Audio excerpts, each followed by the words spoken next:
the Titanic disaster hearings. I am TJ, I am our technical director. All the actors you'll be hearing tonight are volunteering their time and their talents from their homes to bring a little bit of entertainment into your homes. We want to thank them all very much for joining us. We'd also like to thank our friend, Your Friendly Neighborhood Shakespeare, for hosting this on his pages. You can check out his website at shakespeareapproves.com and his Patreon at patreon.com/Shakespeare. Find out more about him at the aforementioned website or by visiting his Facebook page, Shakespeare Approves, Your Friendly Neighborhood Shakespeare. We'll put links to visit him as well as some of our other performer friends in the comments of this video. As always, we want to acknowledge and thank all the medical professionals and essential workers who are working tirelessly to keep us all as healthy and safe and vaccinated as possible. If you are interested in more information about our totally volunteer organization, you can check out our website, zenithplayers.com. Feel very free to check out a very attractive donations page. 100% of all those donations go towards production costs, which these days consist of the various subscriptions that allow for these readings to happen. But very soon we'll go towards sets and props and costumes for our first live production in quite a while, Bernhard Hamlet, in November. If you'd like to read with us for future projects like this one, because we're not stopping these anytime soon, just send us an email at casting@zenithplayers.com and we will get you on board. We'll be off next week, but we will be back soon with more of this story and more online readings for your enjoyment. But for now, relax and enjoy Claire Bohannick as Senator Smith, John Elsenbeck as Senator Newland, Andrew Gellos as Mr. Lightaller, Andrea Atwood as Mr. Curlin and Mr. Burlingham, Emily Brennan as Mr. Cottam, Steve Anderson as Mr. Crawford, and Shakira Searle as Mr. Franklin. Mr. Lightaller, when you saw the captain last, was he giving any orders? I was not near enough to know, sir. How near were you? About 50 feet away. What did he seem to be doing? Pacing? No, sir, not pacing. Just walking straight across, as if he had some object that he was walking toward. Was he walking from one side to the other? Yes, sir, from starboard to port. Did that give him a full sweep of view of the situation? Yes, sir. If he had been giving orders, would you have heard them? Yes, sir. And you did not hear any such thing at that time? At that time, no, sir. What were the last orders that you heard him give? When I asked him, shall I put the women and children in the boats? He replied, yes, and lower away. Those were the last orders he gave. Where was he at that time? About abreast the number 6 boat. How long was that before the ship sank? Approximately somewhere about 1:45, I say. I don't know what time it was, sir. It would only be a guess. It was after this impact? Yes, sir. After the collision? Yes, sir. And about how long after? What time did the collision occur? I do not know. I understand, I only gather it, that it occurred shortly before 12 o'clock. When you heard it, did you look at your watch or make note of it? No, sir. How long was the vessel afloat after this collision? That I do not know either, only from what I was told. What were you told? I was told she sunk at 2:20. Who told you that? We came to the conclusion amongst the officers by various indications.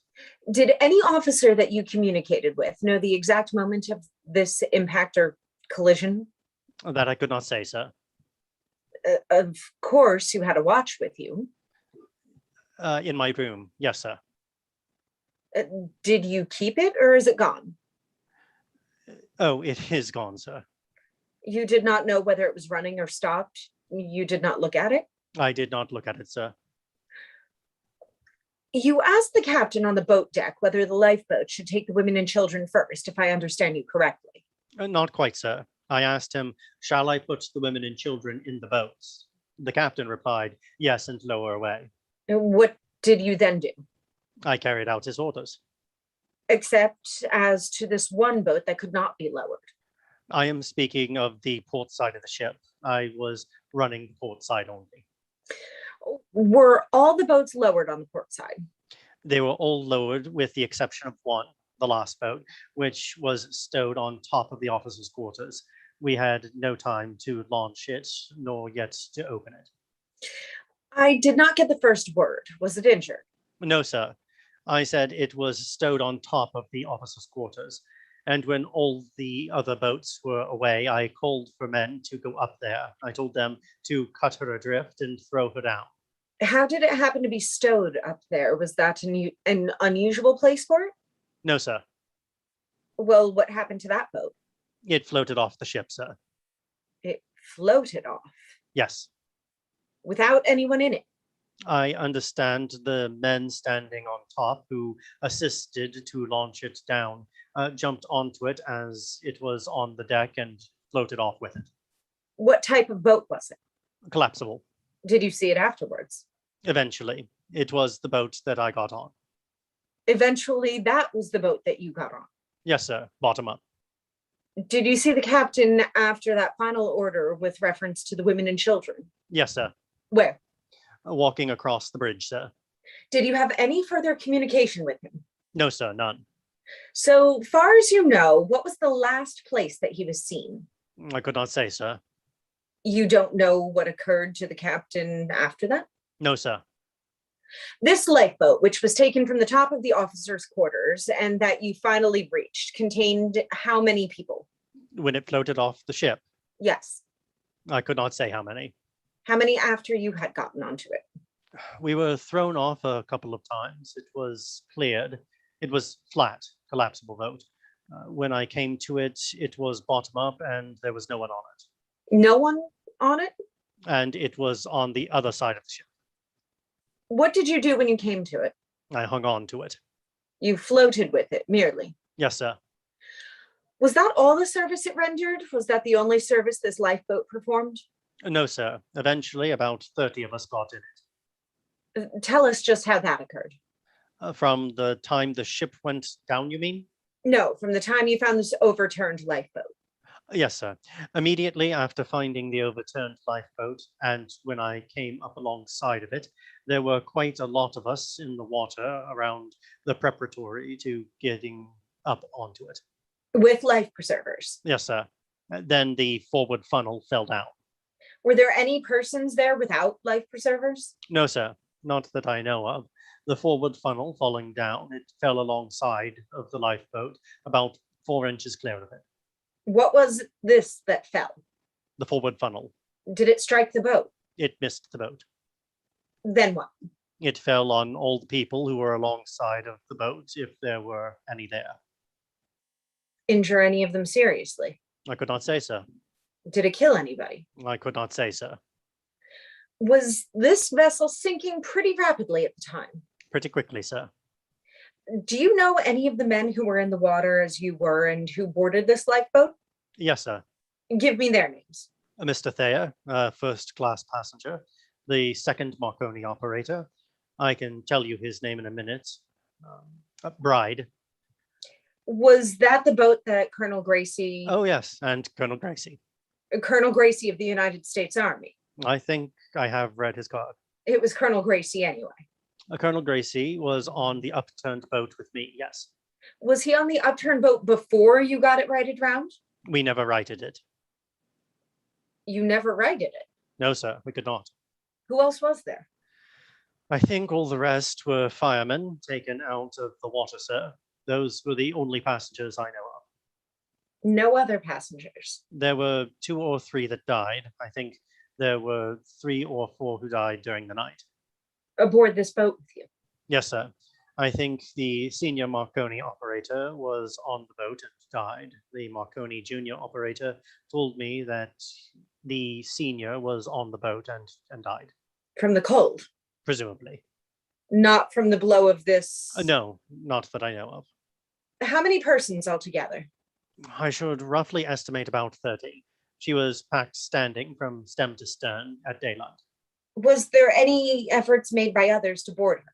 We took all on board that we could. I understand, but I wanted to know whether there was any effort made by others to get aboard. Not that I saw. There must have been a great number of people in the water. But not near us.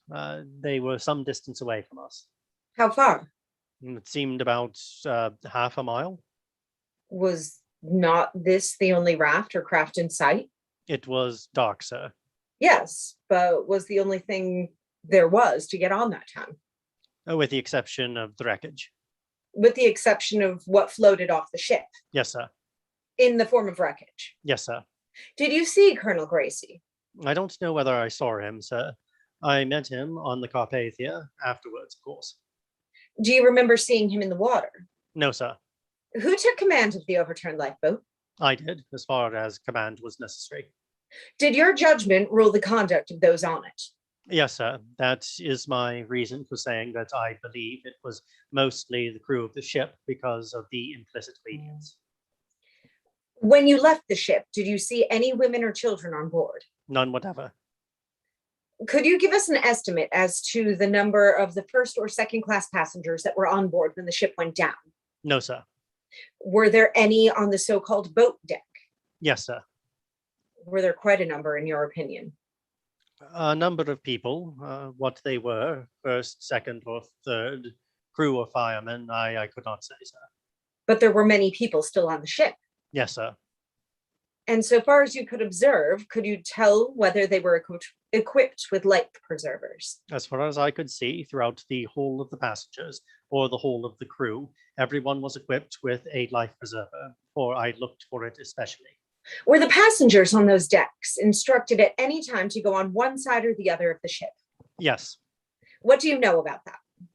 When the ship was taking a heavy list, not a heavy list, but she was taking a list over to port, the order was called, I think, by the chief officer, everyone on the starboard side to straighten her up, which I repeated. How long before you left the ship? I could not say, sir. About how long? Half an hour or 3/4 of an hour. Before you left? Yes, How were the passengers selected in going into the lifeboats? by their sex. Whenever you saw a woman, Precisely. she was invited to go into one of the boats, Excepting the stewardesses, we turned several of those away. except the employees. Except the stewardesses, yes. And did you see any attempt made to get women to enter the lifeboats who refused to go? Yes, sir. How many? I couldn't say, sir. Several? A few. What reason was given why they did not? I had not the time. I didn't notice. Merely they would not come. Did they ask that their families be taken? Yes, one or two. And were the families taken to your knowledge? Not to my knowledge. Was the boat that was on top of the officers' quarters that overturned and the boat that was stuck on the tackle both made use of in any way, or but one? But one. So altogether, there were how many lifeboats actually used? 19. And how many actually picked up by the Carpathia? All accounted for. One, however, was badly injured, and another lifeboat took the passengers from it, did it not? That was the upturned one that I was on. That was the upturned one that you were on. Yes, sir. And they took you into another lifeboat. Yes, sir. And those who were with you? Yes, sir. Was the lifeboat full at that time? I counted 65 heads, not including myself or any that were in the bottom of the boat. I roughly estimated about 75 in the boat. Was the boat safe with that number of people in it? Safe and smooth, water only. How many in those lifeboats did you help load? All except one or two on the port side. Who determined the number of people who should go into the lifeboats? I did. How did you reach a conclusion as to the number that should be permitted to go in?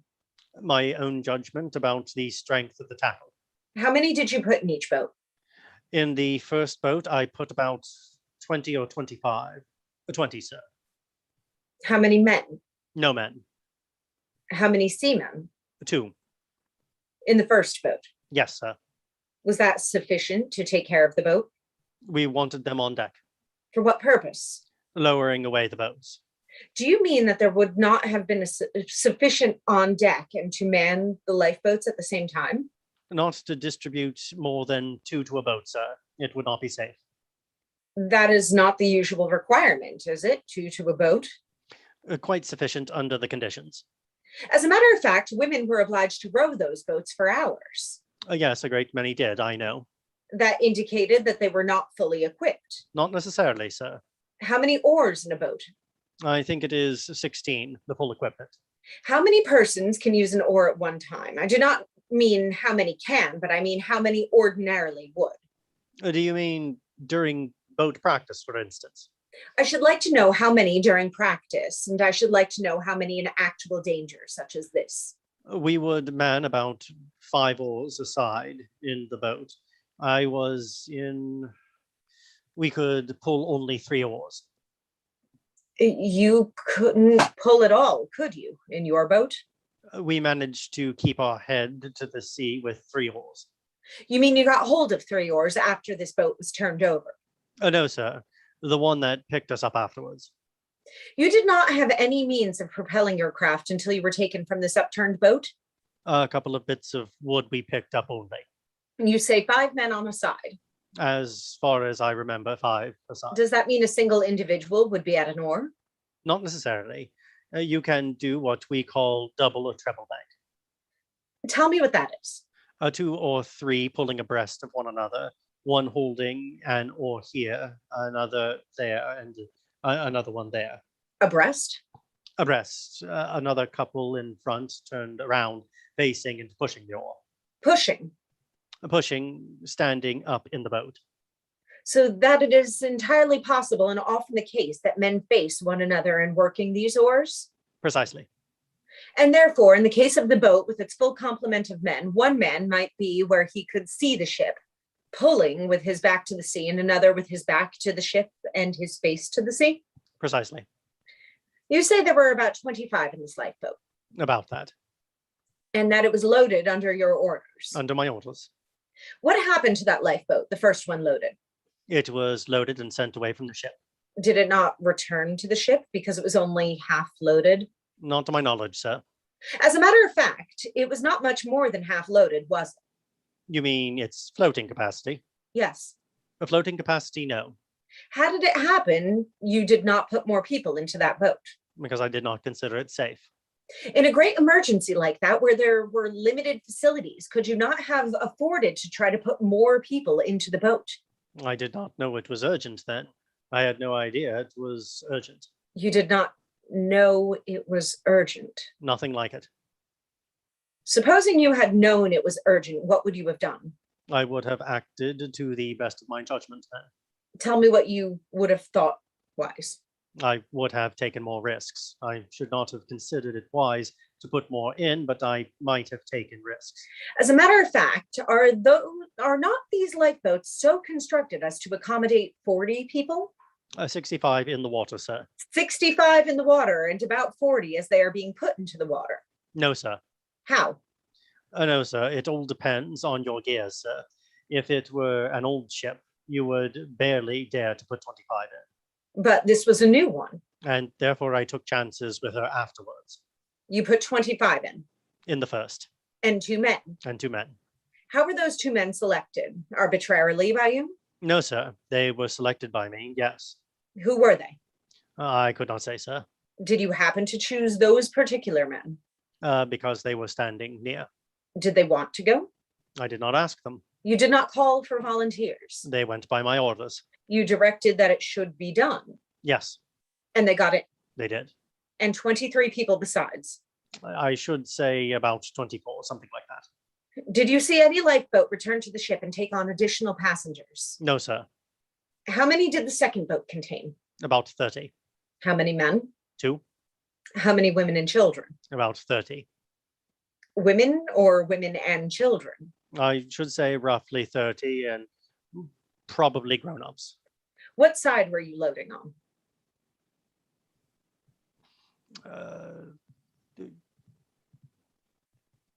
On the On the port side, sir. Were those 30 lowered? Yes, lowered and sent away From what deck? from the boat deck. You do not know, I suppose, whether they were first or second cabin passengers? No, There were 2 men? 2 men, as far as I remember, sir. Did you see that boat again alongside or any place else? By the Titanic, sir. Yes. No, not to my knowledge. How many did the third boat contain? By the time I came to the third boat, I was aware that it was getting serious, and then I started to take chances. How long did it take to lower a boat? Fill and lower it. Just filling it and lowering it and not clearing it away. Filling and lowering and clearing. We clear it away first, then have it out over the side, then lower it down level with the rail, then commence to fill it with people. Previous to that, we have to take the covers all off, haul out all the falls and coil them down clear. How long do you think it took you to uncover and lower that lifeboat? It is difficult to say, sir.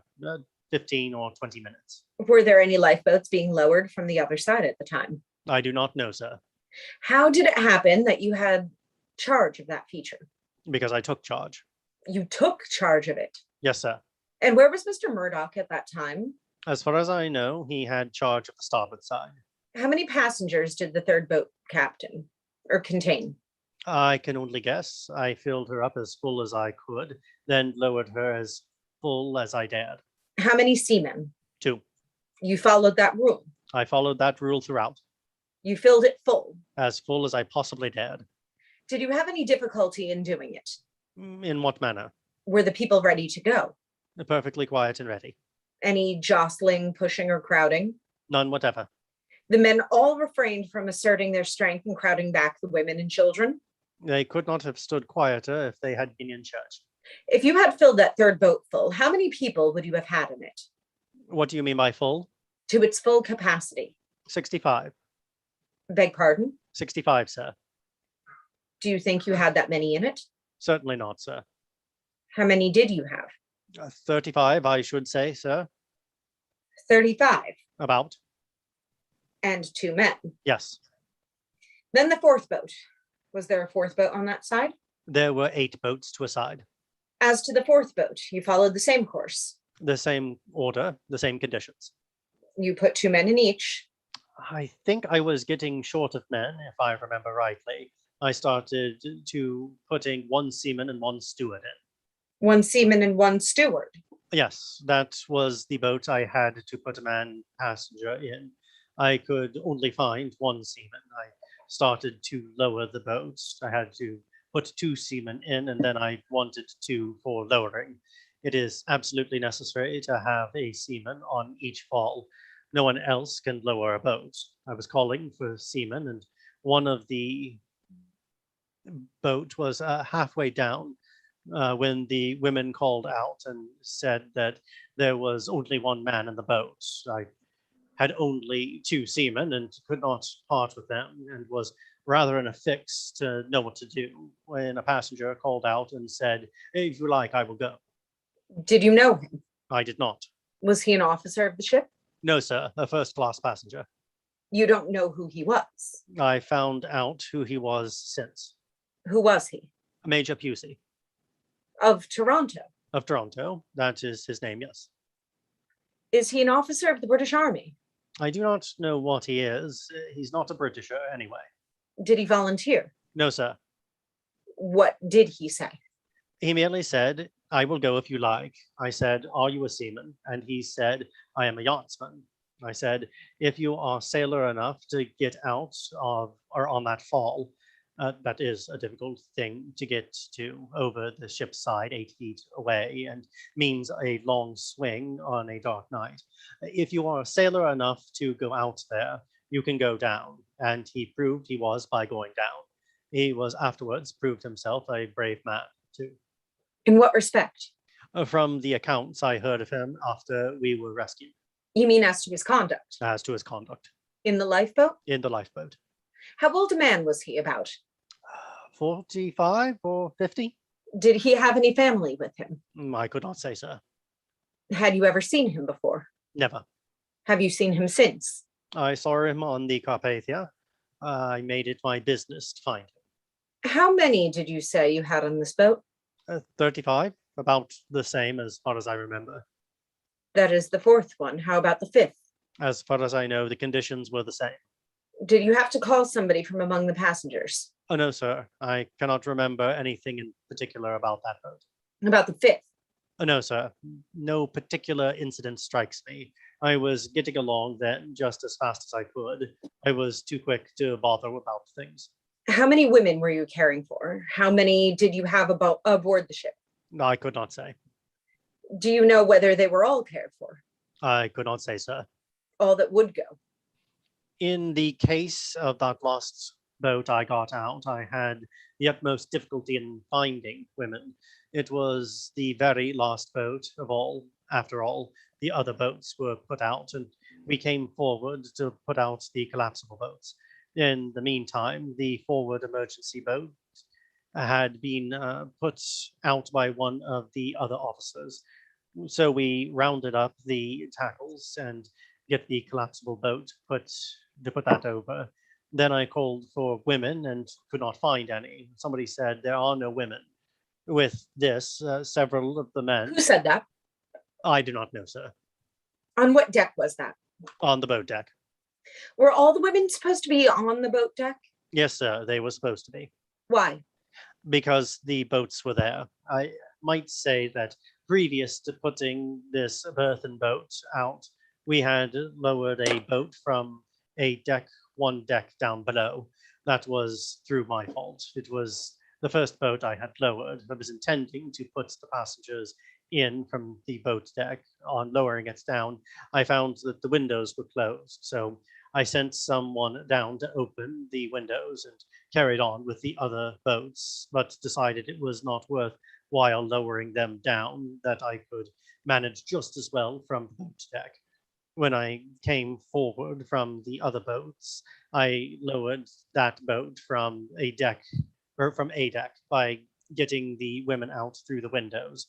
My idea in filling the boats there was because there was a wire hawser running along the side of the ship for coaling purposes, and it was handy to tie the boats to it to hold it so that nobody could drop between the side of the boat and the ship.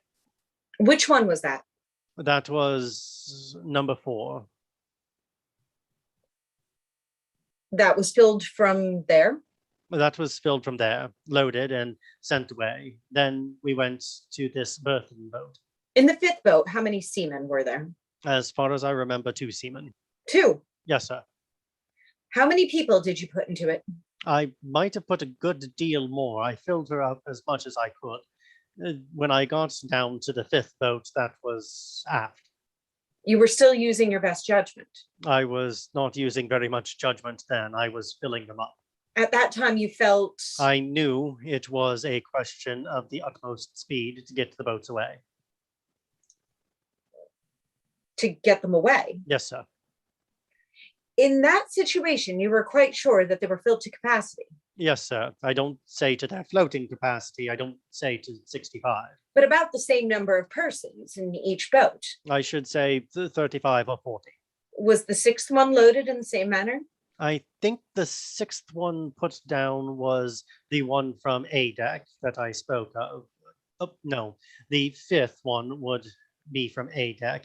I think the chief officer, under his direct supervision, lowered a boat from the after end.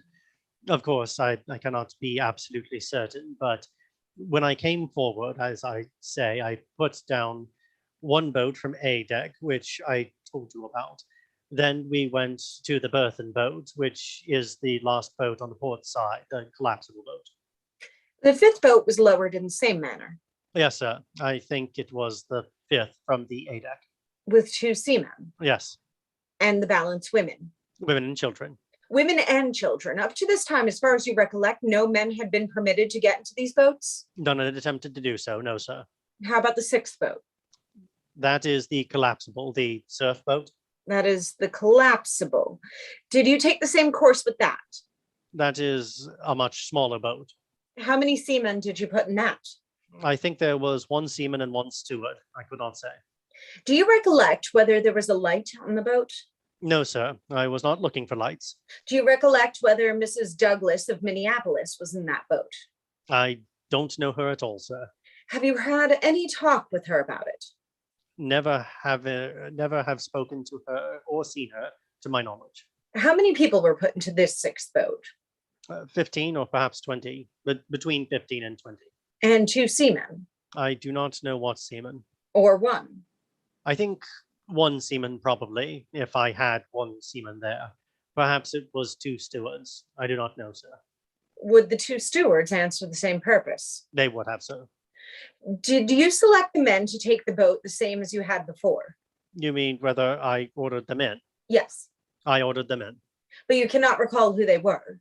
I was just thinking, no, not with any degree of certainty. Were any of them officers? No, sir. Did you have any difficulty in filling it? With women, yes, sir. Great difficulty. But you filled it to its capacity. I filled it with about 15 or 20, eventually mustered up. It took longer to fill that boat than it did any other boat, notwithstanding that the others had more in them. On 2 occasions, the men thought there were no more women and commenced to get in, and then found 1 or 2 more, and then got out again. How long a time do you think you had been loading these 6 boats? I don't know, sir. If it took 15 to 20 minutes to a boat, About an hour and a half. about an hour and a half, Yeah, that is about right. the vessel must have been going down. I lowered the last boat 10 feet and it was in the water. You lowered it 10 feet and it was in the water. Yes, sir. When you began lowering, the boat was about 60 feet up from the water. 70 feet. From the water. Yes, sir. I mean the deck. From the deck, exactly, sir. What did you do with the 7th boat? That was the finish. Why was that? The 7th boat was on top of the quarters. That was the last boat that was lowered by your orders. It was the last. It was not lowered. Did you see Mr. Ismay at the time? Mr. Ismay, as far as I know, from what I have gathered afterwards, was on the starboard side of the deck only, helping out there. He did not enter the boat from the port side. No, sir. How many people do you think were in the 7th boat? There were not any in it. I mean the 6th boat. The last collapsible boat? Yes.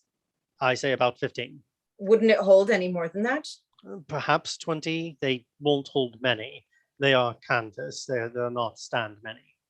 They won't stand very much. No, no, sir. So that they really do not answer the purpose of a lifeboat.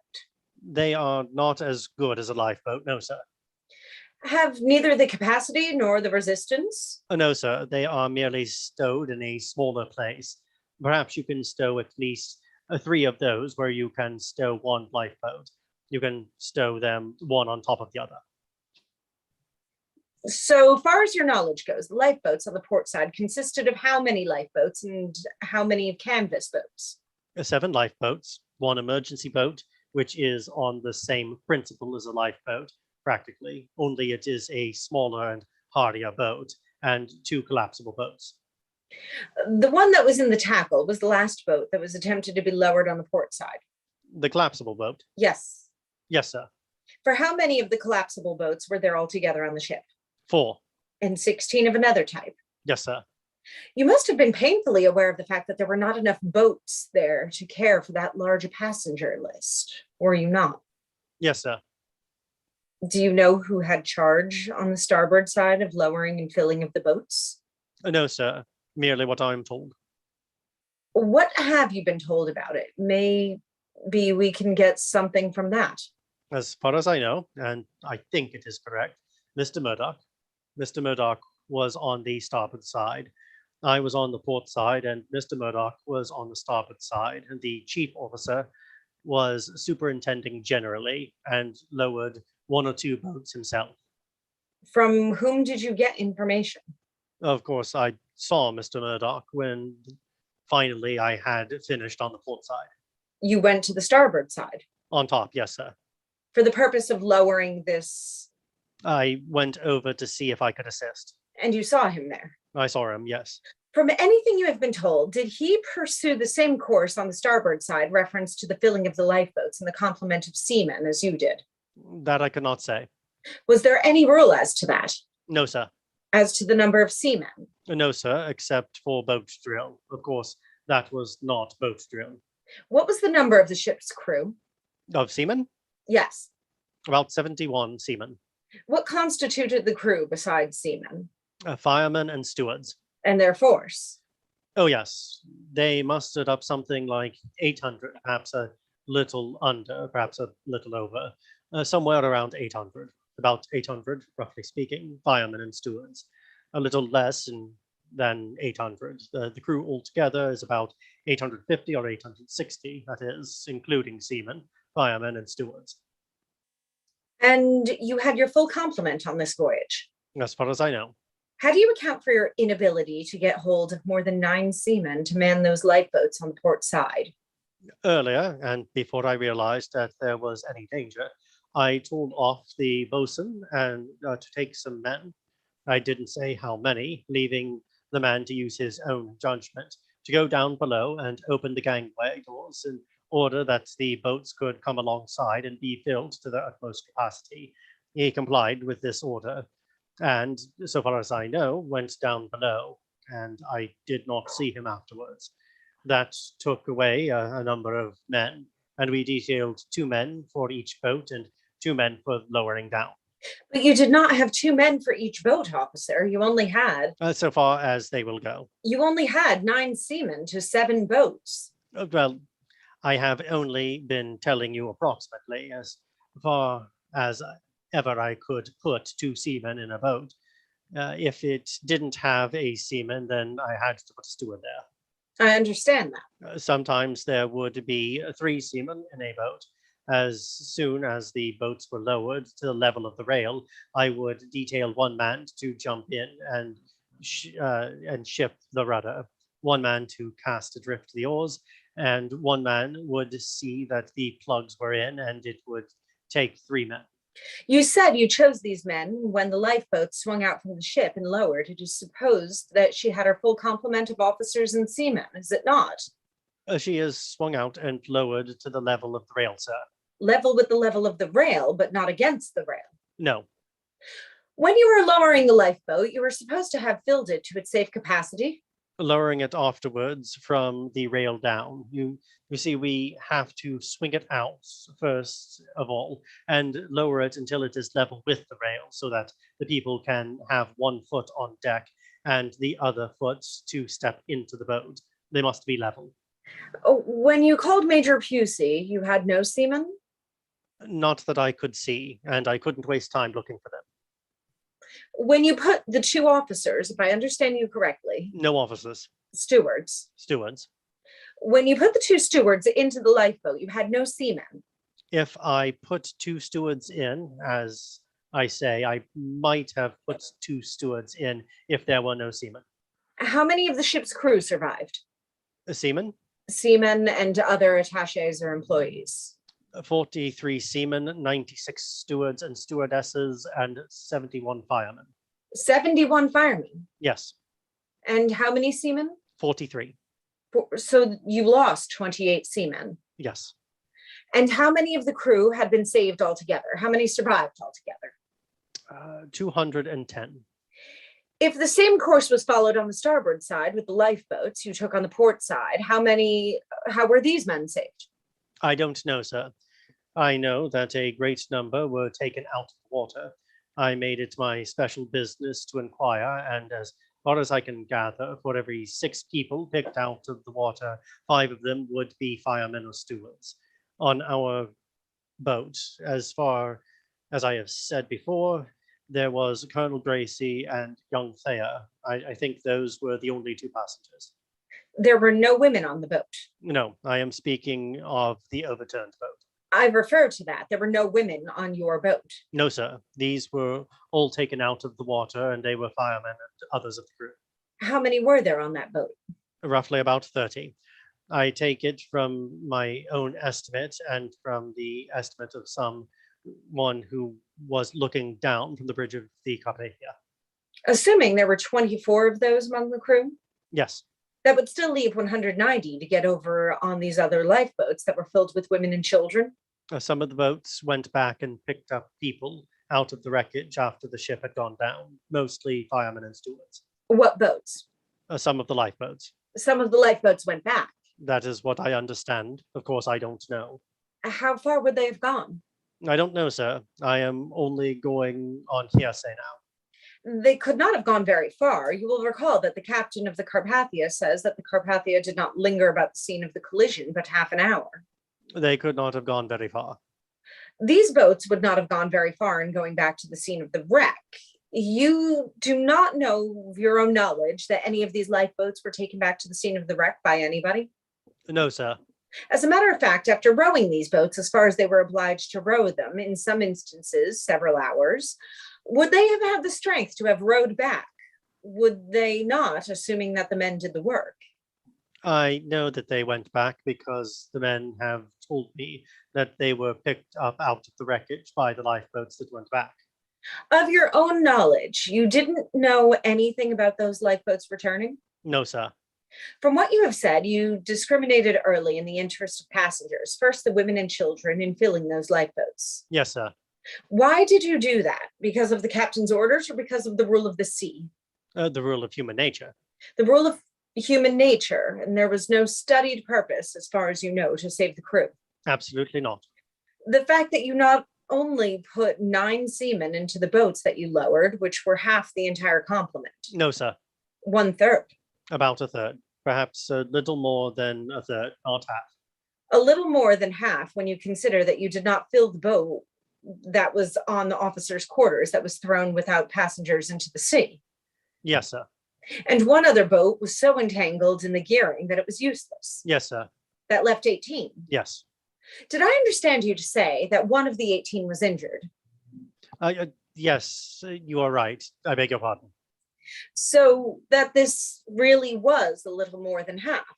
I had not thought that I put out half because I am under the impression that the chief officer put out a couple of the ones on my deck, as well as supervising.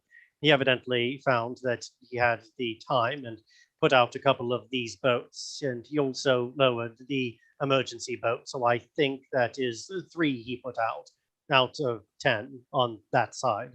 And that left me 7. I think that is about what I put in, 7. Did I ask you how many women and children were aboard the ship? You did, sir. Did you reply? I do not know. Is there any record available here to the exact number of passengers, men, women, and children? Mr. Franklin, have you that?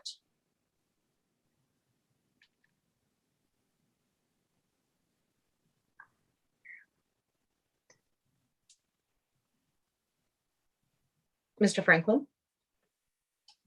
That will be finished. But you are quite clear that there were no women that could be put into the last boat to fill it. Not within my sight and hearing. You were on the boat deck? I was standing in the boat deck. Oh, I do know the steward that went in the boat now. Tell me who he was. I do not know that I could give his name. If he is here now, I could recognize him if I saw him. That was in the 4th boat. No, the last boat to be lowered in the tackles. The very last boat to be lowered in the tackles. The 6th boat. Yes, sir. I could not tell you his name now, but I know there was a steward there. Did he survive? Yes. Did you notice any Americans? Plenty.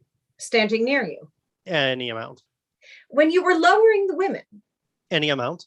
They gave me every assistance they could, regardless of nationality. Did you hear any of their names? What do you mean? At that time, sir? Yes. No, sir. Did any of them attempt to give you their names? No, sir. Do you recall from anything that you heard on board the ship, the names of any that you may have seen? No, we are not brought into contact with passengers at all beyond going on our rounds. Is it the custom, or was it the custom of your line to print a list of the prominent passengers? No, sir. Or the passengers in a little leaflet? Yes, sir. The first or second day out? Yes, sir. Was this done? Yes, it is done as far as is possible before we leave home. But it is not put out until after the ship has been to sea for at least a day or 2. I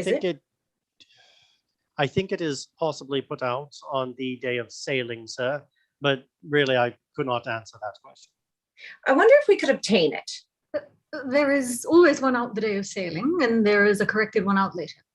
We can give you the one out the day of sailing. That is the one I would like. Whether we can get you the corrected one or not is an open problem. I will ask you, with what type of davit was the Titanic equipped? What is known as the Welland pattern. Where were those passengers or people congregated when you saw the Titanic? Were they huddled together into any special part of the ship?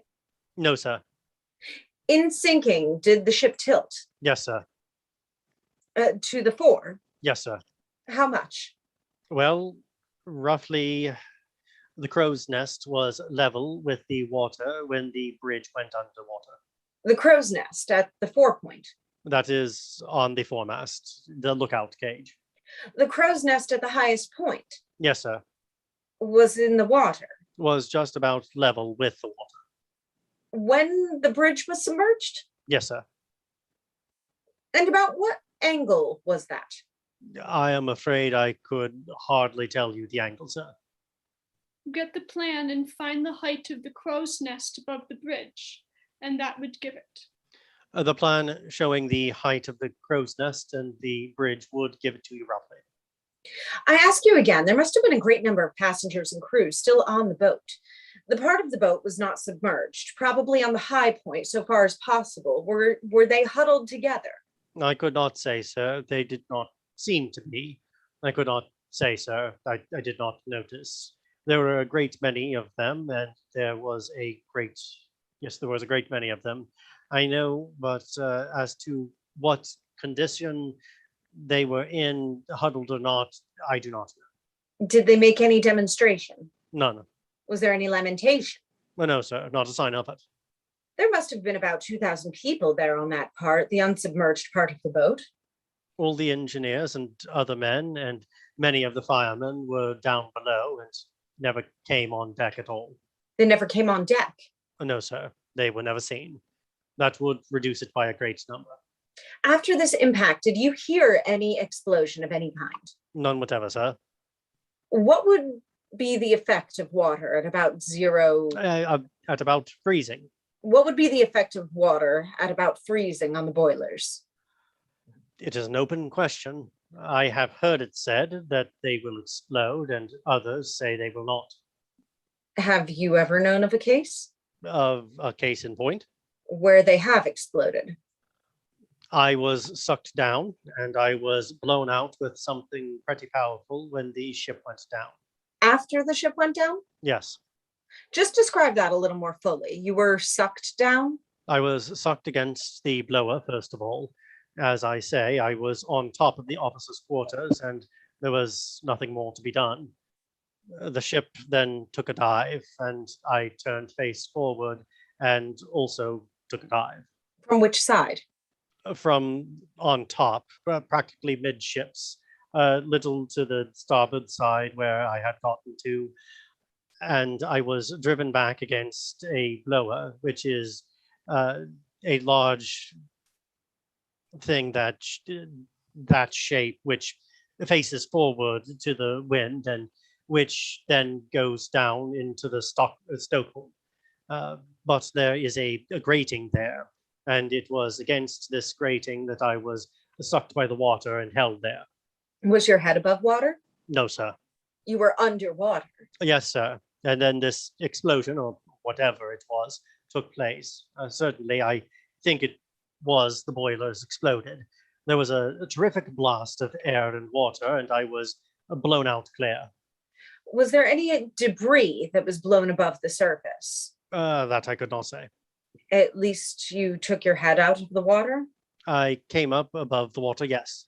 And how far were you from the sinking ship? How far did it throw you? Barely threw me away at all.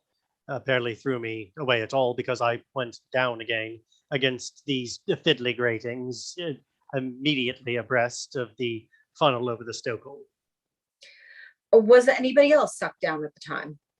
Colonel Gracie, I believe, was sucked down in identically the same manner. He was sucked down onto the fiddly gratings. There must have been considerable suction. That was the water rushing down below as she was going down. Going down into the ship. Exactly. How did you get released from that?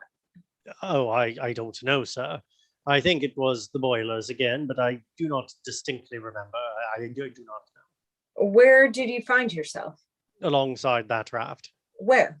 Alongside of the upturned boat that had been launched on the other side. Where had you gone at that time? Had you gone around the ship? Oh, no, sir. The boat had come around. Was there anyone on it?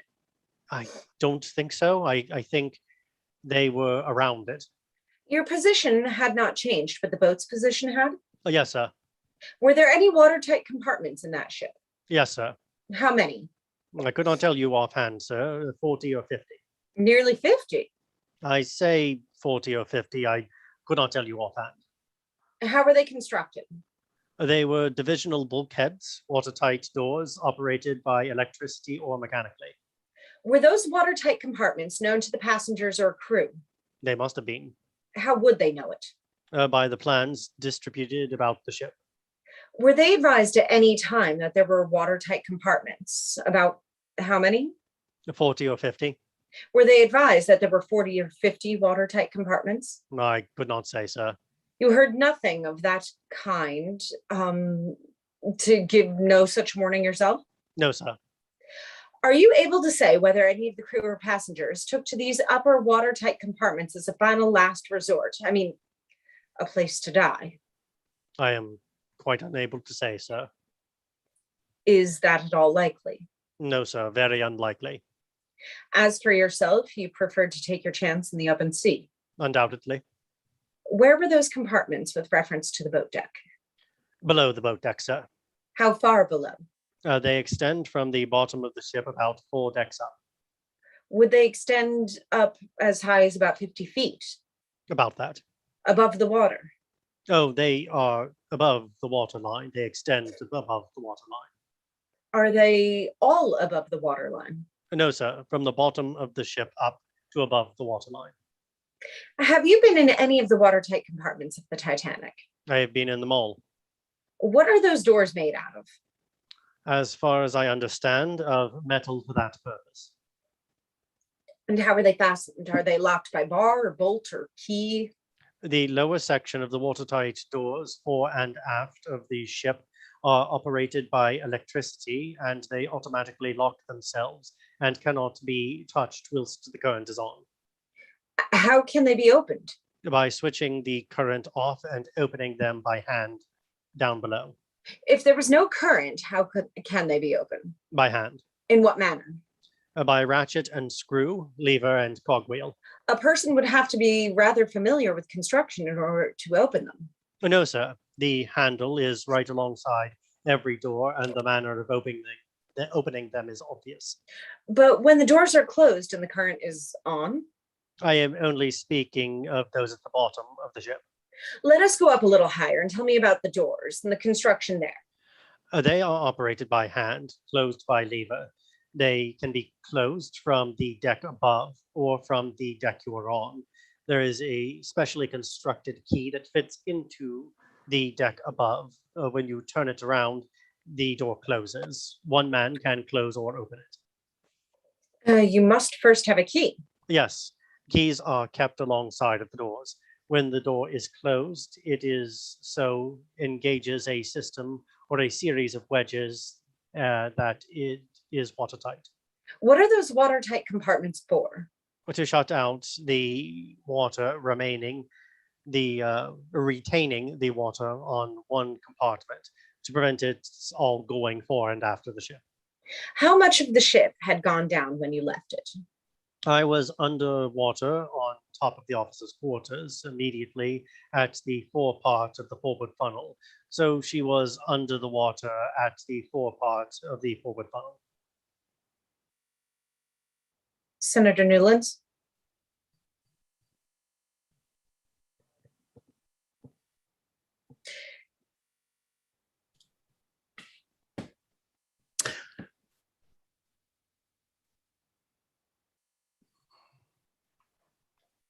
You say, sorry for my reluctance to ask, but you say that after you came up, you attached yourself to the raft at the funnel, fell upon those who were upon one side of the raft?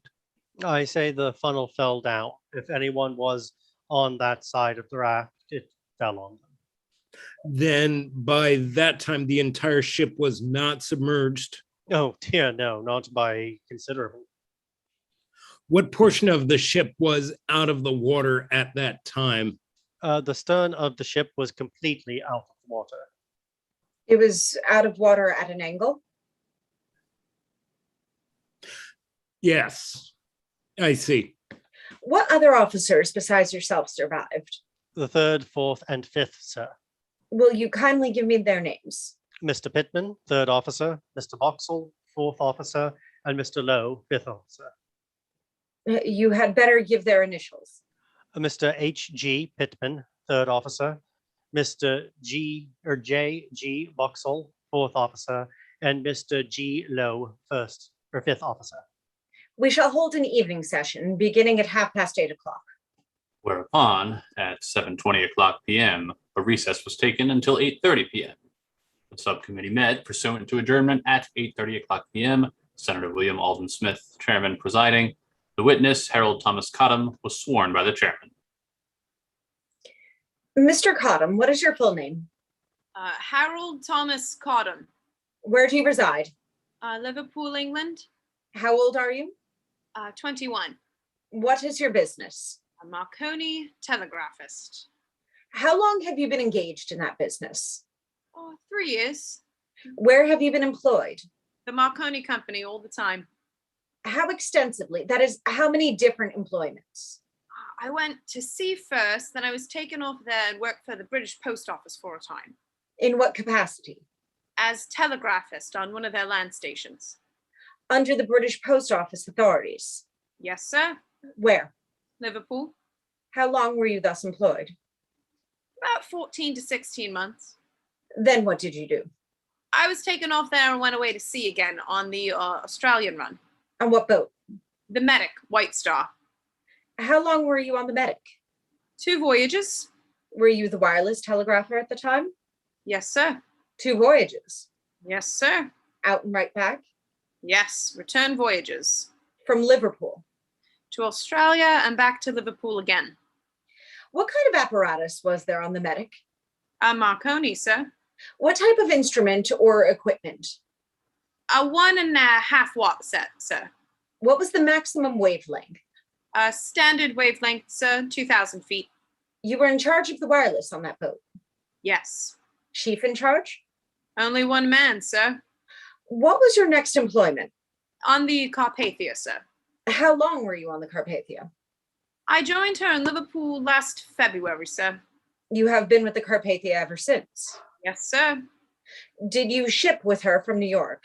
From Liverpool, sir. From New York the other day? Yes, sir. What day? I do not remember the day. About the 10th or 11th, I think, sir. On her last outward voyage? Yes, sir. Where was she headed for? Gibraltar, sir. Did she have wireless equipment? Yes, sir. What kind? Marconi, sir. Up-to-date equipment. No, sir. It was an older type. What was the maximum distance in which that equipment could be operated successfully? 250 miles. Did you obtain satisfactory results from 250-mile experiments? Yes, sir. On the Carpathia? Yes, sir. You were on the boat last Sunday. Yes, sir. What were your hours of employment? There are no stated hours. There's only one man on the boat. I understand, but what periods during the day and night are you expected to be at your instrument? It all depends on where you are. If you are in the vicinity of New York or thereabouts, who'd be expected to be on duty at all time. Night and day. Yes, sir. Is this practicable? Yes, sir. In making the voyage from New York to Gibraltar, after you had gotten out to sea, there is no rigid rule which requires you to be at your post? No, sir.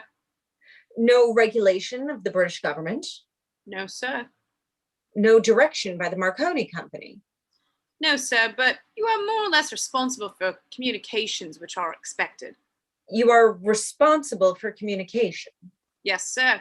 If there is a ship expected, sir, if a ship is expected to pass at 3 o'clock in the morning, you should be at duty at the time to establish communication.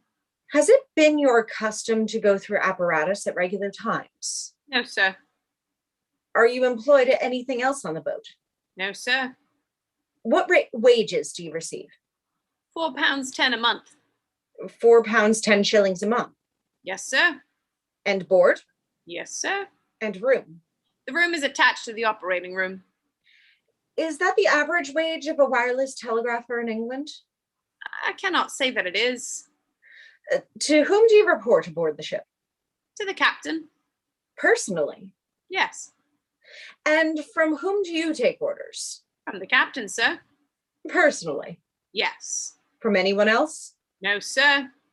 From the officer on watch? Do you take orders from him? No, sir. Not without I have the authority of the captain. Not without the direction of the captain? No. Would you take orders from anyone else except the captain of the ship while you were aboard the ship? Suppose Mr. Marconi or some officer of the Marconi Company gave orders to you by wireless, which you should pick up. Would you consider it your duty to take them from the officers of the Marconi Company while you were at sea? Not before the captain of the ship, sir. Then I am to understand you have no specified hours when you shall be in attendance at your instrument. During the whole of the day, sir, not necessarily at night. During all the day. The whole of the day, daytime, but not at nights.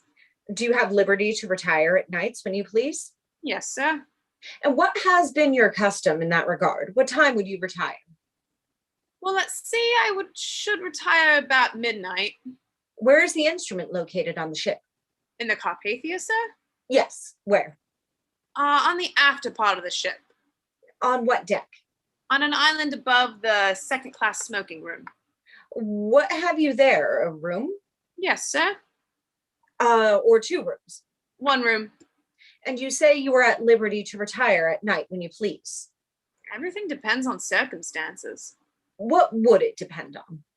If I had work to get off, I could not get it off before the early hours of the morning. I should have to stay up to attend it.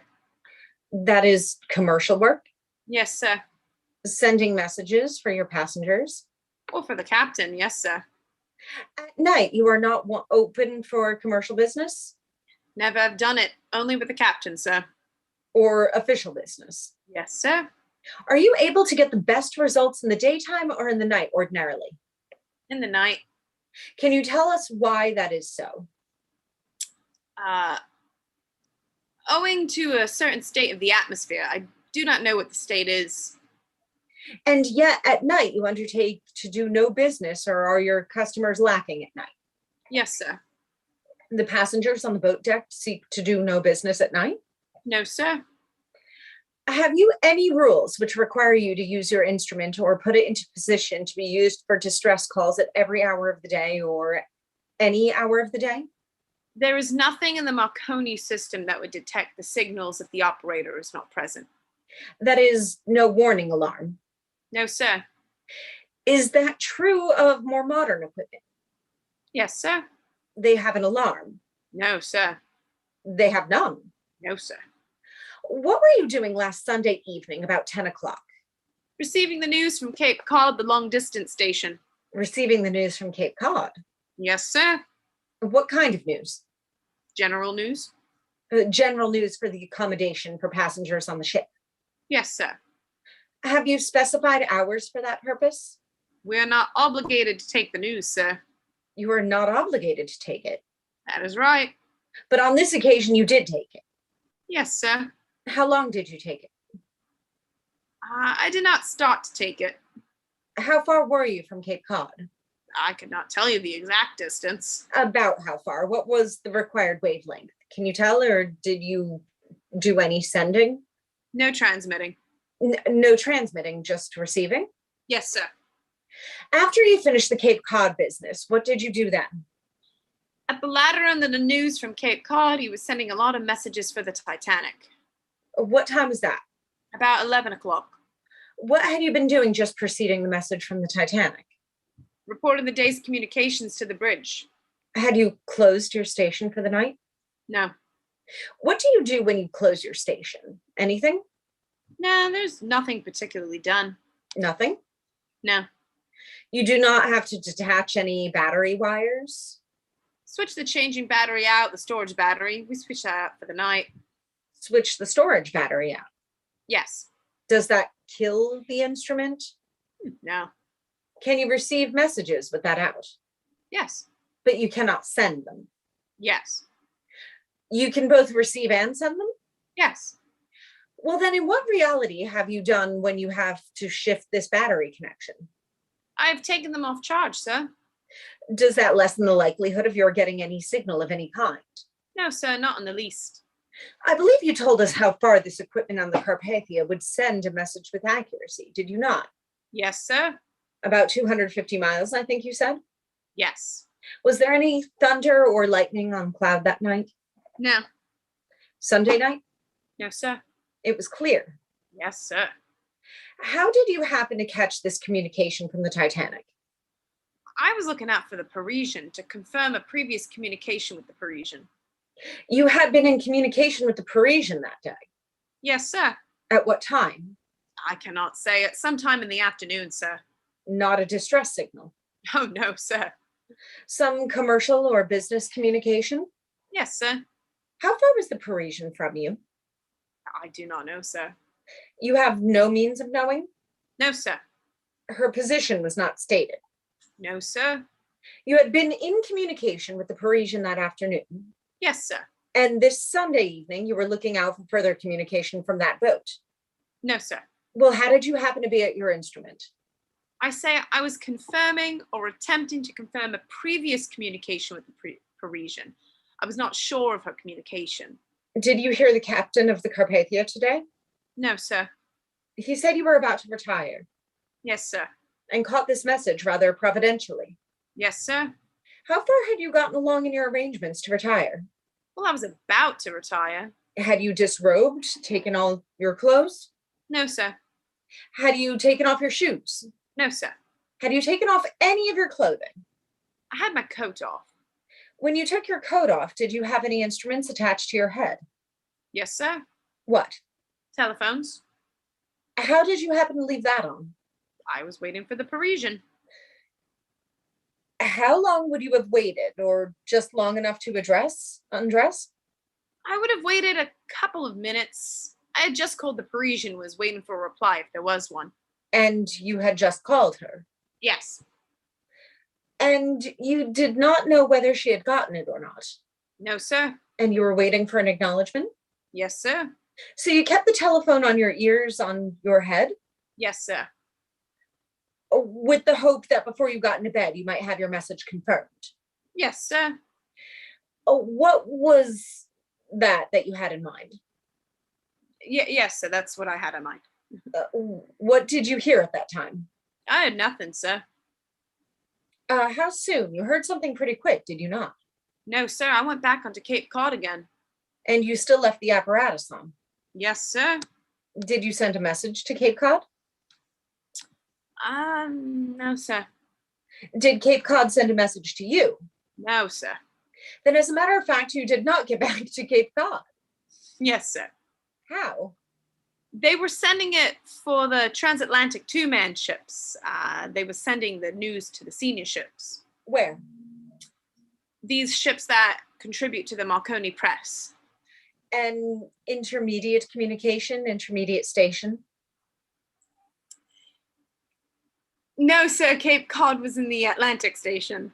You got into communication Yes, sir. with one of the Marconi stations.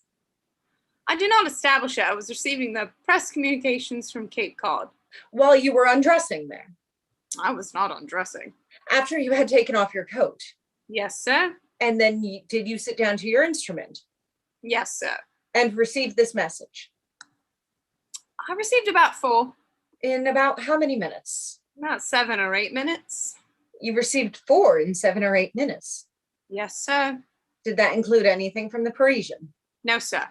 Simply this Cape Cod relay service. Yes, sir. Sending messages for the Titanic. I was taking the messages down with the hope of retransmitting them from the following morning. Let us understand that a little. When you first know anything, when did you first know anything about the Titanic? I had had communication with her late in the afternoon, 5:30 or 6. Stray communication or one addressed to the Carpathia? One addressed to the Carpathia. What did it say? It was a message for one of our passengers aboard, For whom? Mrs. Marshall. A commercial message, an official message? A commercial message. So that was the only message you received from the Titanic in the afternoon. Was the message answered? Yes, sir. Do you know anything about how far you were from her at that time? No, sir. Have no means of knowing. No, sir. After you got through with this regular business, what did you do? I called the Titanic. You called the Titanic yourself. Yes, sir. Who told you to do it? I did it of my own free will. You did it of your own free accord. Yes, sir. What did you say? I asked him if he was aware that Cape Cod was sending a batch of messages for him. And did they reply? Yes, sir. What did they say? Come at once. Did you gather from that that they had received your communication? Yes, sir. And this was the reply? He said, come at once. It is a distress message. CQD. Only the 3 words were used. No, sir. All the lot. The whole message was for me. When you received that message, what did you do? I confirmed it by asking him if I was to report to the captain. Before you reported to the captain, you asked him if you were to report to the captain? Yes, sir. Did you get an answer? Yes, sir. What did it say? Said yes. How did you happen to confirm it? By asking him if I know, but what prompted you to confirm it before you delivered it to the captain? because it is always wise to confirm a message of that description. Do you always do it? Yes, sir. Are you instructed to do it? No, sir. Or is that a matter of discretion? It is a matter of discretion. Had you been misled by messages that were without foundation and prompted you to confirm that message? No, sir. What would you have done if you had not received any confirmation? I should have reported the communication. You would have reported it to the captain. Yes, sir. How much time elapsed between the time when you received that distress call and the time you communicated it to the captain? A matter of a couple minutes. Only a couple minutes. Yes, sir. Did you send any messages after that to the Titanic? Yes, sir. For whom? For the Titanic. At the insistence of the captain. Yes, sir. What messages? Opposition. What did they say? I simply sent him opposition. Can you state it to the reporter? I cannot remember what the position was now. You cannot remember it. No, sir.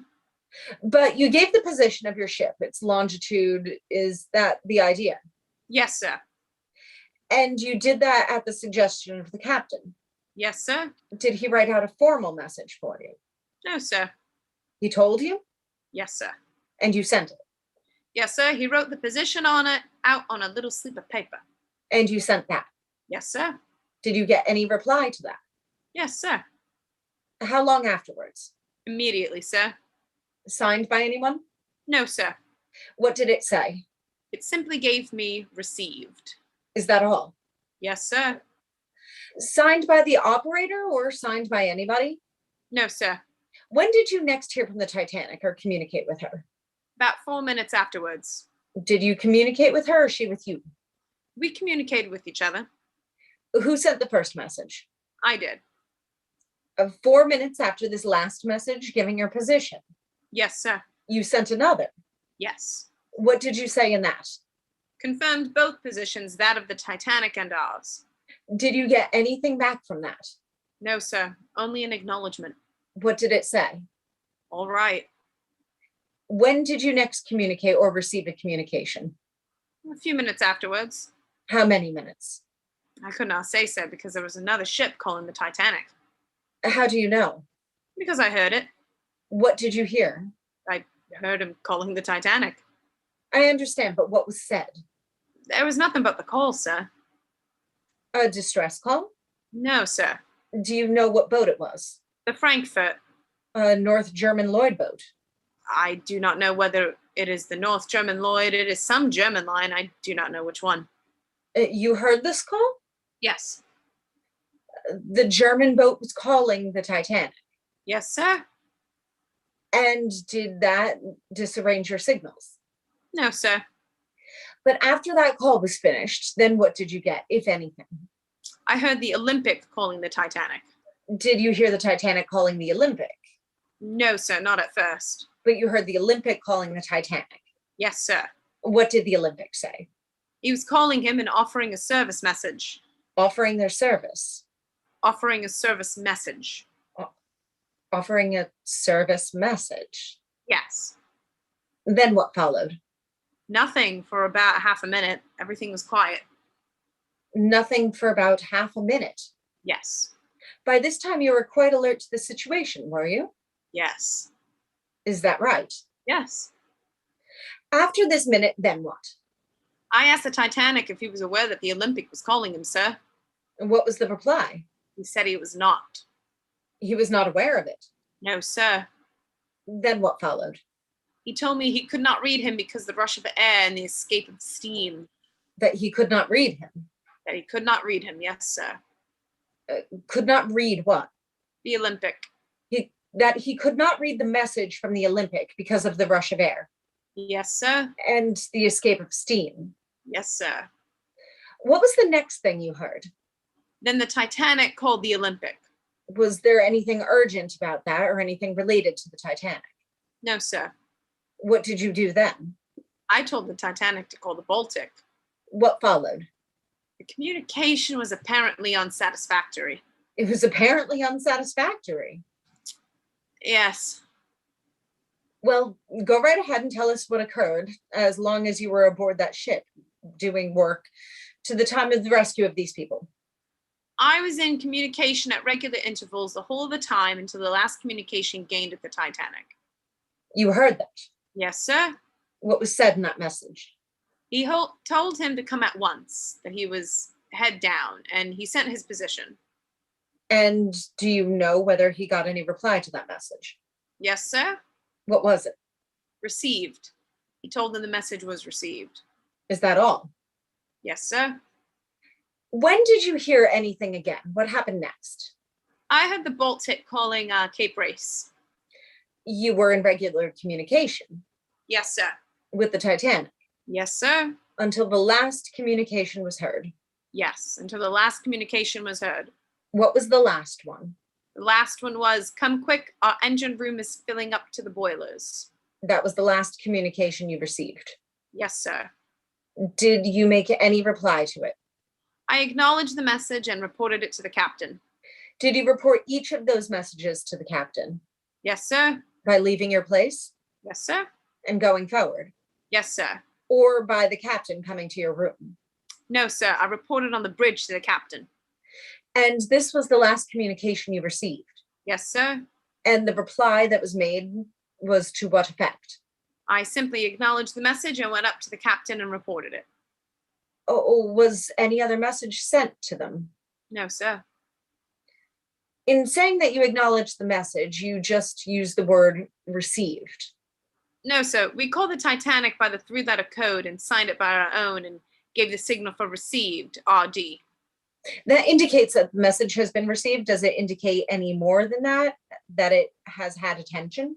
No, sir. So that in response to this last call, the only reply they got was received. Yes, sir. But that position of your boat was not stated. No, sir. I thought I understood the captain to say that one of the last messages told the sinking ship that they were within a certain distance and coming hard or coming fast. I called him with that message, but I got no acknowledgement. Just tell us what that message was. You called him with that message? Yes, sir. We would like to know about that. Just tell us what it was. The captain told me to tell the Titanic that all our boats were ready and we were coming as hard as we could come, with a double watch on in the engine room, and to be prepared when we got there with lifeboats. I got no acknowledgement of that message. But you sent it. Yes, sir. Whether it was received or not, you don't know. No, sir. Let us understand, when you received that last call from the Titanic, that her engine room was filling with water, you say you acknowledged its receipt and took that message to the captain. Did you acknowledge its receipt before you took it to the captain? Yes, sir. Then after you had taken this message to the captain, you came back to your instrument and sent the message you have just described. Yes, sir. And to that you received no reply.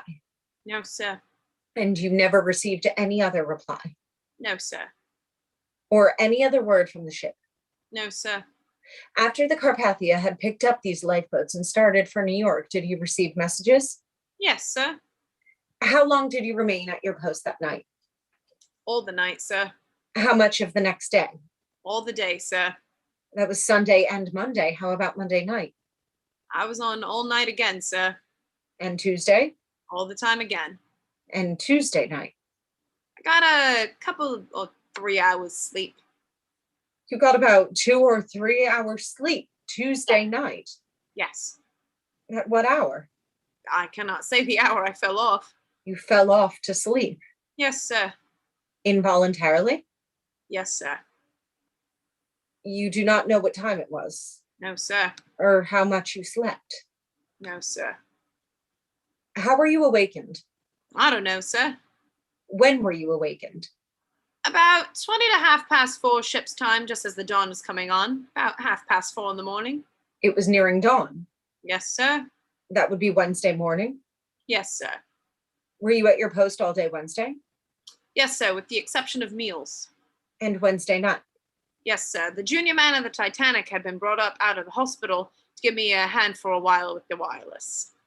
What was your state of mind or physical condition at the time when you got this relief? I was feeling very tired and about worked out. How long did this relief that you got from the Titanic operator continue? He gave me a hand all the way to New York. All the way to New York. Yes, sir. During those days, beginning with Monday morning, was there an attempt made to communicate with your ship often? Yes, sir. That was successful? Yes, sir. Of course, you would not know whether any attempts were made that was not successful. No, sir. In other words, you have no means of knowing what passed through the air except as it registered on your instrument. No, sir. Was there any successful attempt made to communicate with you on Monday? Did you take any messages on Monday? I cannot remember that I did on Monday. Can you remember what you did on Tuesday? I kept no record of the whole work, only memorized it. You kept no record of it. No, sir. Was there no written record of those messages? Yes, sir.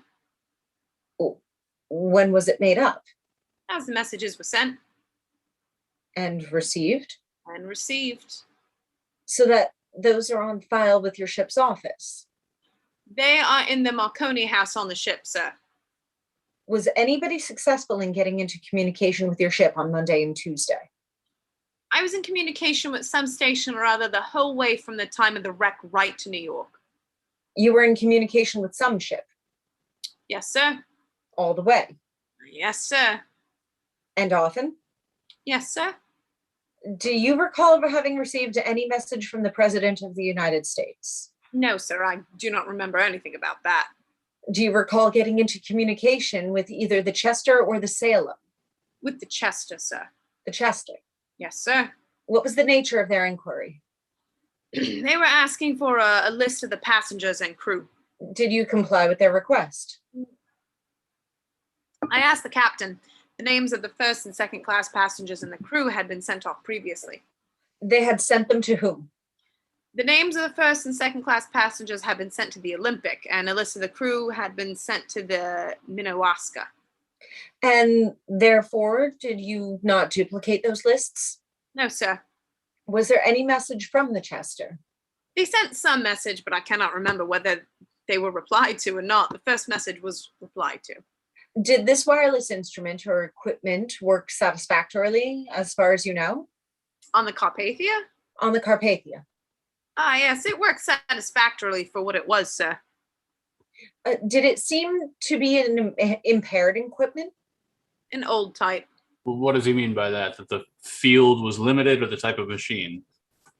The type of machine? The type of the machine, both the field of communication and the type of the machine. Both were unsatisfactory. Yes, sir. The field was limited by the type, was it not? Yes, sir. What was the power of the machine on the Carpathia? Answer the question. What was the power? What wavelength was used? No, what was the kilowatt? What power did you use? I cannot tell you the kilowatt, but varied according to the source of supply from the ship's main. I think I will let you stand aside for a while, but we may want you in the morning. Will you be here? Yes, sir. I should like to have you here as early as 10 o'clock tomorrow morning. Shall we try to bring down the junior operator of the Titanic at the same time? I wish you would. We will have him here in the morning. Thank you. Do you know what time you received the message from the Chester? That is hard to say, sir, but would be about 9:30 to 10 o'clock in the morning. Which morning? Tuesday morning? Tuesday morning. About 9:30. Yes, sir. That is all from you tonight. I will now call Mr. Crawford. Alfred Crawford was duly sworn by the chairman. What is your full name? Alfred Crawford, And where do you reside? in Southampton, England. England. Yes, sir. How old are you? 41. What is your business or occupation? Bedroom steward. How long have you been engaged in that employment? I have been going to sea since 1881, sir. How long have you been employed on the White Star Line? I've been on the White Star Line 6 years.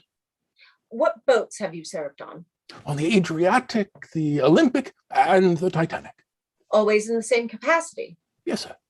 What are your duties? Oh, attending to all the passengers' requirements, cleaning the rooms and everything, sir. In any particular part of the ship? Yes, sir, in one certain part. I was on B deck, right forward. That is where? In the fore part of the ship, in the bow part. That is on the second from the boat deck? The second from the boat deck. Yes, sir. Forward? Yes, sir. Do you know any of the passengers in your part of the ship? I know 3 ladies, Mrs. Rogers, Miss Rogers, and her niece. Also Mr. Stewart that I had in my section. And there was a Mr. and Mrs. Bishop. Mr. and Mrs. Bishop? Yes, sir. Do you remember Mr. Bishop's initials? No, I do not know what were his initials. Oh, were those all? They were a newly married couple. The Bishops? Yes. He was a man about your age. No, he was a man about 24, sir. A young man. A young man, yes, sir. Were these all passengers in your section? All I had in my section. There were some other passengers up there. Do you remember them? I do not remember their names, sir. Do you know Mr. and Mrs. Strauss? Oh, I stood at the boat where they refused to get in. Did Mrs. Strauss get into the boat? She attempted to get into the boat first, and she got back out again. Her maid got into the boat. What do you mean she attempted to get in? She went to get over from the deck to the boat, but then went back to her husband. Did she step onto the boat? She stepped onto the boat, onto the gunwales, sir. Then she went back. What followed? She said, "We have been living together for many years, and where you go, I go." To whom did she speak? To her husband. Was he beside her? Yes, he was standing away back when she went from the boat. You say there was a maid there also. A maid got in the boat and was saved. Yes, sir. Did the maid precede Mrs. Strauss into the boat? Mrs. Strauss told the maid to get into the boat and she would follow her. Then she altered her mind and went back to her husband. Which one of the boats was that? Number 8 on the port side. You mean the 8th boat to be lowered? No, sir. The starboard boats were lowered before ours were. We were on the port side, number 8 boat on the port side. Who superintended the loading? The chief officer superintended it, and myself. And the lowering? Oh, and Captain Smith. All those lifeboats on the port side? Captain Smith and the chief officer, Captain Smith and the steward lowered the forward falls of the boat I was in. This was forward? Yes, sir. How far from the bridge? He said the forward falls, Senator. That is the forward rope, but it was the afterboat on the port side. How far from the bridge? It was about 20 or 30 yards from the bridge, sir. And the captain of the boat personally superintended the loading and lowering? Of that one particular boat, yes, sir. Of this 8th boat? Of number 8 boat, yes, sir. Did he superintend the loading and lowering of any other boat there forward? I think he went to number 10 boat. I could not see that being lowered into the water. He gave us instructions to pull to a light that he saw, and then land the ladies and return back to the ship again. It was the light of the vessel in the distance, and we pulled and pulled, but we could not reach it. Then you didn't get back into the ship? No, sir. Oh, where was the captain when you saw him last? He stood up on the deck there, where we were lowering away from the falls. After we got from the boat deck, I could not see him again. After you got below the boat deck? Yes. He remained on the boat deck? Yes, sir. How many seamen or men of the crew were put into boat number 8? 4, sir. 2 were in, and Captain Smith told me to get in. 2 were in? 2 sailors were in the boat at first. And Captain Smith told you to get in? Yes, sir. Myself and a cook got in. We were the last to get in the boat. There were so many ladies that there wasn't room for any more. How many passengers were in that boat? I should say about 35, sir. Was that a regular lifeboat or one of those canvas collapsible boats? No, sir, it was a regular lifeboat. When you were lowered into the water, who assumed charge of this lifeboat? The man in the after part of the lifeboat, a sailor. A sailor. Yes, sir. And what was done? We all took an oar and pulled away from the ship. A lady, I don't know her name, took the tiller. A lady took the tiller and the men took the oars. 4 men took the oars and pulled away. Did you know any of the women or men on that boat? No, sir. There were only ladies. There were no men except the 4 of the crew. What about Mr. and Mrs. Bishop? They weren't in that boat. What boat were they in? I couldn't say what boat they got into. I saw them afterwards on a Carpathia.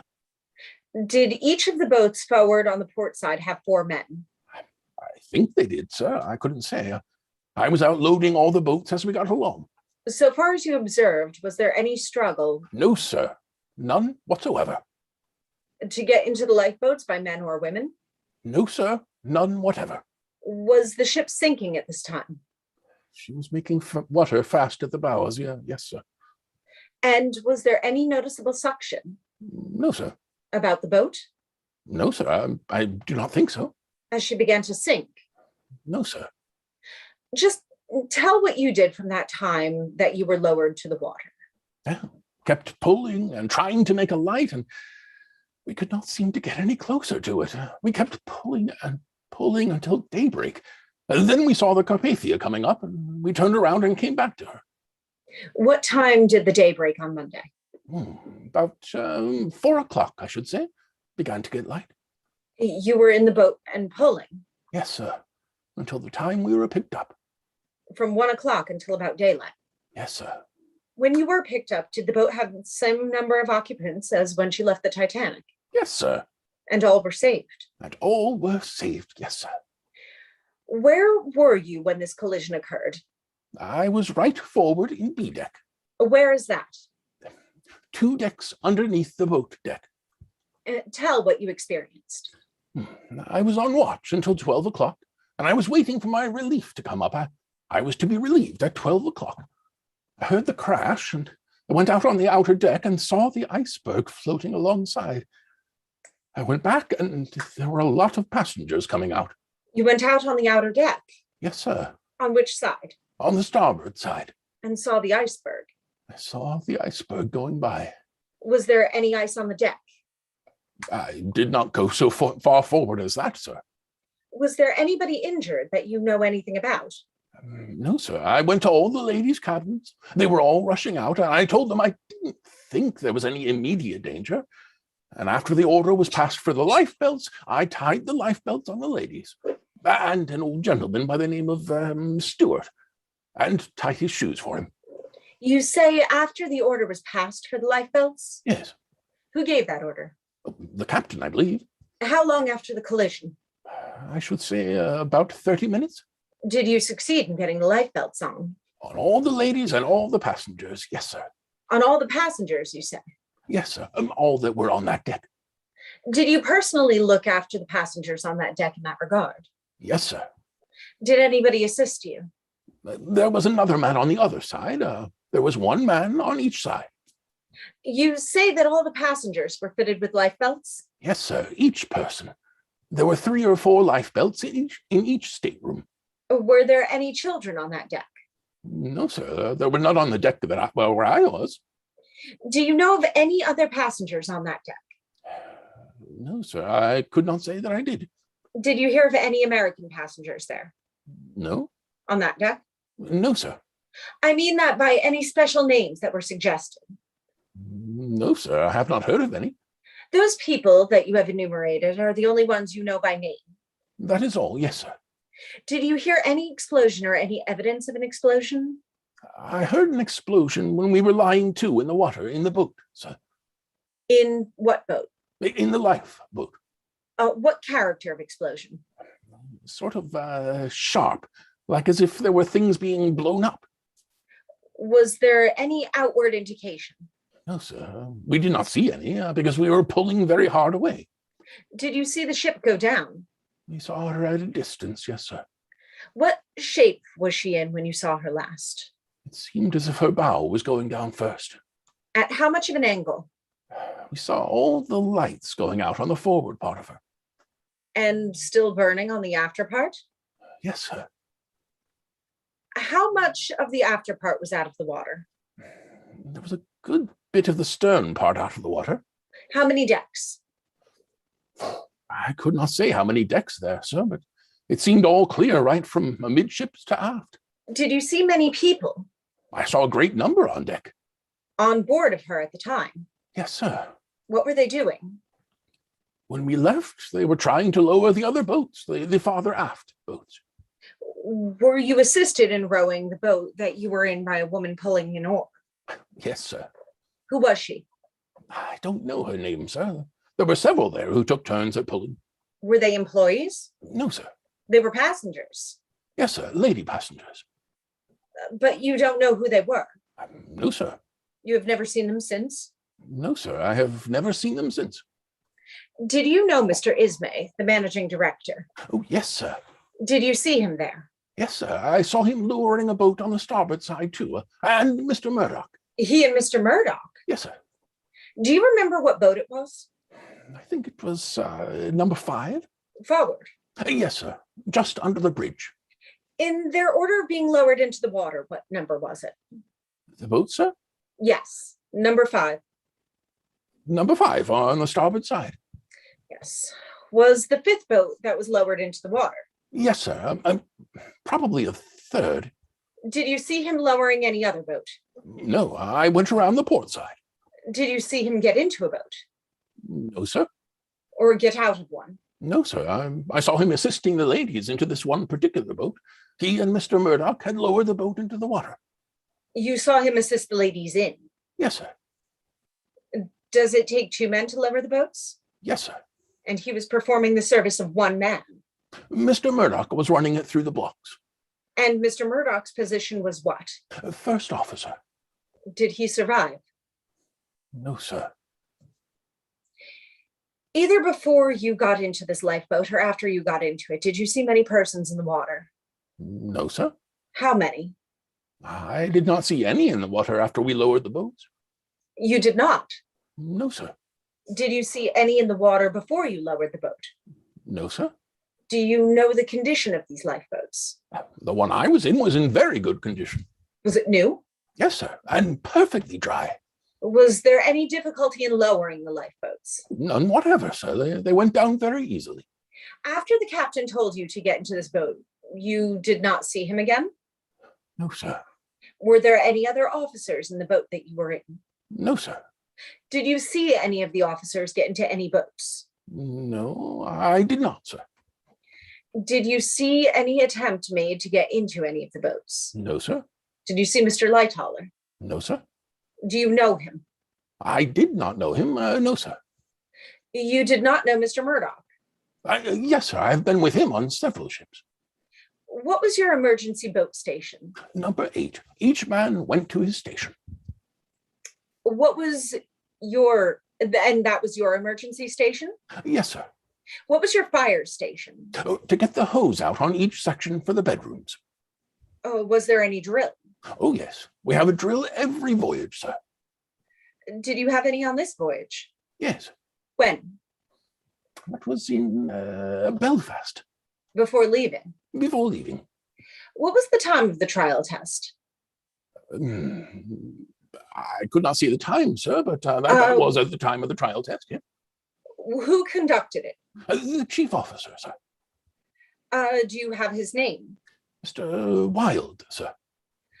I have not finished with you, but I would be glad to have you come here in the morning. We shall not be able to get through with these men. Then we will retain them for you. Do you want these 4 officers and these 12 men? Yes. The rest can go home? No, I cannot say that. We have about 100 of them, 95 stewards and 70 firemen, all prepared to go home by the Lapland. At your service, of course, at any time, but that is their home. I understand that, but I am not prepared to meet that request. We cannot be responsible for their being kept here for you if the ship goes. They are absolutely free from us. They will be subject to boarding houses or anything else. If the committee wants to herd them up, that is one thing. It is perfectly impossible for a steamship company to take care of 200 people without any steamer to put them on. I'm not going to subpoena all of those men. As I understand, we are to be guaranteed the presence of the officers and these 15 men. Yes, those that you have selected. I'm not going to release the others. But they are not under subpoena. They are not. Thank you. We understand, sir. I do not want to release anybody, and I particularly want these 15. They will be here. And the other officers of the company? They will be at your disposal tomorrow. At what time? At 10 o'clock. Very well, sir. The sergeant at arms says there are 12 instead of 15. Has the sergeant of arms the names of the 12 men and the 4 officers? Yes. We will have them here. They will be here at 10 o'clock tomorrow morning. Whereupon at 10:30 p.m., the committee adjourned to meet at 10 o'clock a.m. Saturday, April 20th, 1912, at the Waldorf Astoria, New York City. Thank you for joining us for part 2 of day 1 of the Titanic disaster hearings. A big thanks to our friend, your friendly neighborhood Shakespeare. Visit him at his website, shakespeareapproves.com, or on Facebook at Shakespeare Approves, your friendly neighborhood Shakespeare. We have links to all his content and more in the comments of this video. A big thanks again, as always, to our wonderful actors who volunteered to read with us tonight. If you enjoyed this reading, all of our past readings are available on our Facebook page, a little better organized on our website, isn'titplayers.com. If you want more information on us, including how to be involved in a reading like this one, head to our Facebook page, Isn't It Players, send us a message, or send an email to casting@isn'titplayers.com, and I will get back to you as soon as possible. We want to continue to express our support to everyone out there working to keep us healthy and safe. We are off next Saturday, but we'll be back very soon with plenty more of these readings and both Titanic readings and other readings. Thank you very much. Good night.